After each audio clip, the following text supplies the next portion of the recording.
दादा, राज्यात महायुतीचा विजय झालेला आहे, दणदणीत होतो, काय सांगणार पहिल्या? हे बघा, मागचं 2.5 वर्षाचं उद्धव ठाकरेचं सरकार आणि आमचं भारतीय जनता पार्टी आणि आमच्या मित्र पक्षाचं सरकार पूर्णपणे 2.5 वर्ष सरकार आम्ही चालवलं।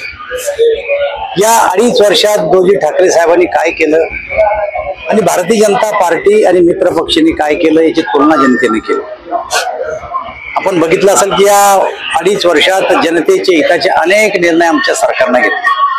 लाडकी बहिणा असेल, शेतकऱ्याला सोलर पंप देणं असेल, शेतकऱ्याचं वीज बिल माफ करणं असेल, वयोश्री नावाची योजना आणणे असेल, याच नाही तर अनेक योजना या राज्यामध्ये आमच्या सरकारने केल्या आणि त्यांनी तुलना केली की ते काही हे किंवा जनतेला आम्ही पसंत पडलो, आमची महायुती पसंत पडली आणि त्यामुळे राज्यातल्या जनतेने भरभरून आम्हाला मतदान दिलंय।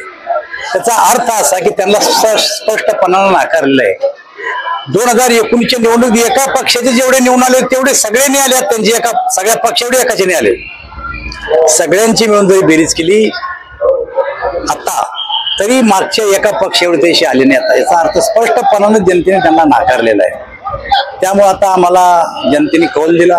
लोकसभेत आमचा पराभव झाला होता तरी आम्ही तो मान्य केला आणि आता जे सरकार आमचं येणार आहे ते सरकार जनहिताचे कामं करणार आहे, जनसेवेचे कामं करणार आहे।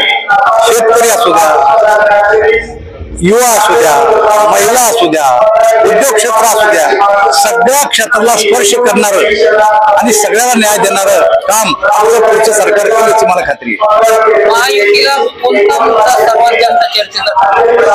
असा एक मुद्दा नाहीये।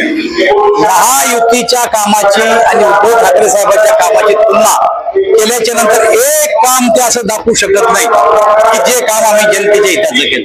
2.5 वर्षात एक दिवस फक्त मुख्यमंत्र्यांच्या खुर्चीवर बसला मुख्यमंत्री आणि 2.5 वर्षात गावागावात, तालुक्यात, जिल्ह्यात फिरणारे भारतीय जनता पार्टी आणि मित्र पक्षाचं सरकार याची लोकांनी तुलना केली, मतदारांनी तुलना केली। देवेंद्र फडणवीसांनी लाडकी बहिणींचं विशेष आवाहन, खरी गोष्ट आहे।